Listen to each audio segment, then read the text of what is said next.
What is up, guys? We are looking at Dungeons 4 right now. I started the recording here just a little bit into the first stage of the campaign. So pretty much you spawn with this Talia chick who's really strong, and it's kind of the tutorial. Basically, they just say, hey, you can left-click drag to select minions. You can right-click to move those minions. You can press these buttons here to F1 to select your hero, F2 to select all your minions in the region, and then you can see F3 for the, I guess that's the melee folks, and then F4 for the ranged folks. A whole lot of minion selection in this game. I've never played a dungeon game before, but you know what it reminds me of is Warcraft 3. It looks just like Warcraft 3. But, yeah, nothing happened much so far in the campaign. It's really kind of just a tutorial phase. And, let me move my minions into the same place. It's crazy, F2 will select everybody that you have in the whole region. So I'm about to do the final fight here, but you take your Talia chick and you go along this path on the mini-map to start collecting your minions. And the thing that stood out to me in the first big confrontation is just how kind of difficult it is to tell what's going on, because there's so many minions, right? So it's kind of difficult to really get what's happening in the battle. But let's go ahead and do the final battle here for this first stage, and we'll keep going, just sampling the campaign here for Dungeons 4.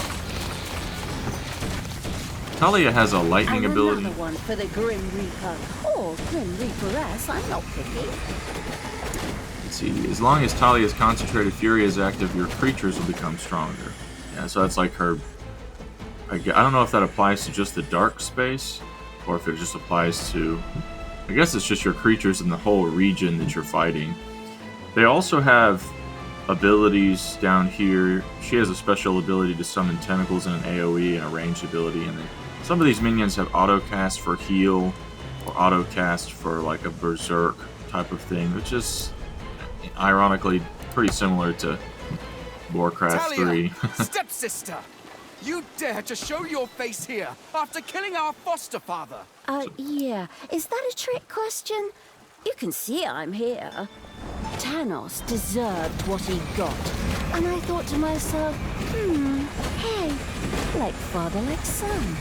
You will pay for your deeds, sister. The light will protect me. And this dude is a boss. Talia once again summoned her fury. Oh my goodness. A boss like this could just wipe out your whole turn from evil and army. come back to the side of good.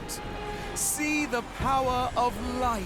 With these words, Tristan was bathed in a golden light that seemed to protect him.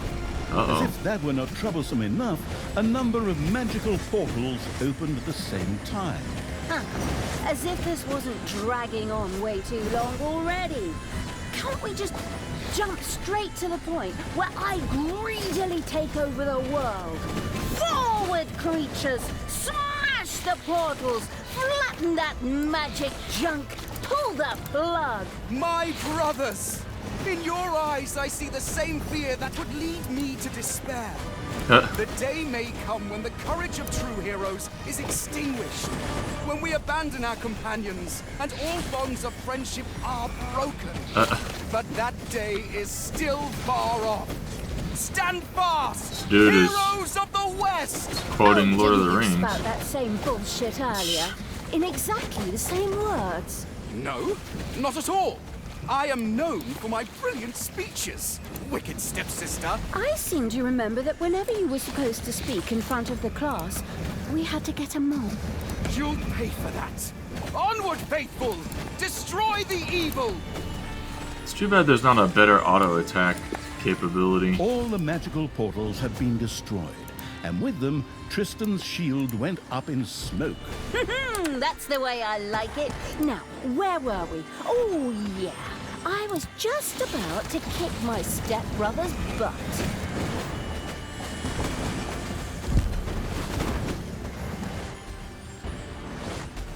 This dude is a boss. Sister, it Losing a lot of minions, though. Join me. Together we can still save the world. Oh, can't you just die and spare us all the embarrassing melodrama? Talia, this isn't the end. We'll meet again.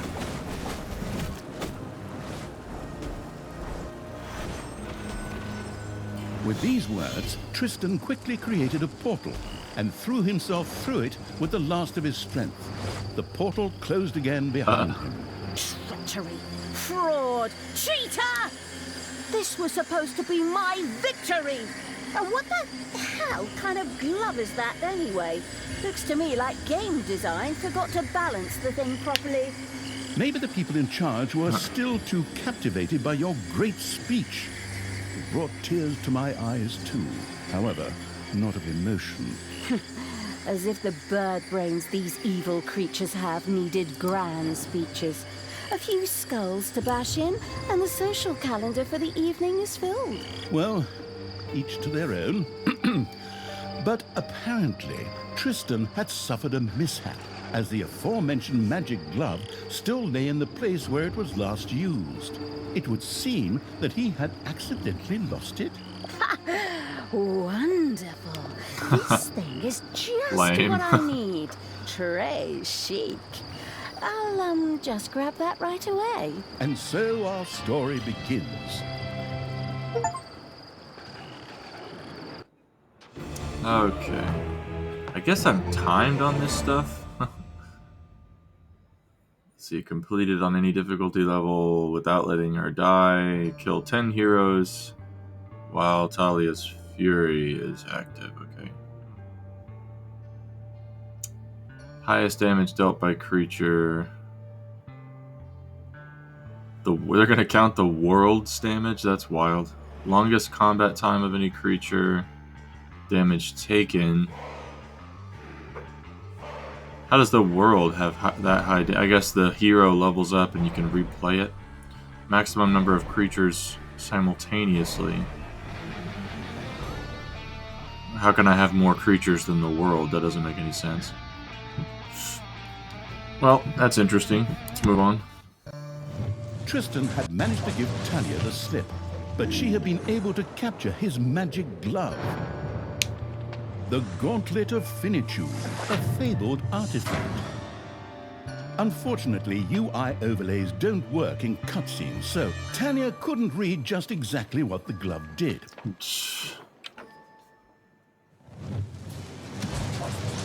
Nevertheless, she proudly presented it to the Absolute Evil in its form as the Dungeon Lord. And so misfortune took its course, because at the same time, Talia wanted to demonstrate how loudly she could snap her fingers. But Lame. this snap, which would go down in the history books as the Dungeon Lord snap, unleashed horrific forces that were discharged into the Dungeon Lord himself. As Talia rose to her feet, the gauntlet had disappeared, and the Dungeon Lord lay dying. Viewers often began to cry at this point, because it made them think back to the last really good superhero movie. Talia mourned for about 5 seconds. Talia had shattered the realms of good and served them onto the Absolute Evil on a silver platter, while it had actually done nothing at all. So Talia now became the absolute ruler. Oh, She had jeez. no clue about how to rule, but more than made up for it with hubris and consistently ignoring glaring problems. In addition, she surrounded herself with a staff of incompetent advisors. What could possibly go wrong? 10 minutes later, Tristan had captured Talia, What? locked her in a cage, and put the armies of Absolute Evil to flight. And so the story ends. Okay. We'll tell you how the story continues in overpriced microtransaction bites. And they are wilding with this. Oh, wait, plot. wrong script. That's a different developer. Hang in there, I've almost got it. While Talia was ignominiously taken away, the unused essence of absolute evil continued to float through the ether. It wasn't about to admit defeat that easily, but for evil to triumph once again, it needed Talia back, for better or for worse. And so the swirling essence of absolute evil set about commanding the perplexed-looking chaotic hordes and freeing Talia. Okay. Time. Round 2. The essence of absolute evil held the horde together and rose to the challenge of vicious dwarven engineering. Okay, well that's the first episode in the campaign, which is not sounding great so far, but something to go through. So thanks for watching. I'll catch you in the next episode.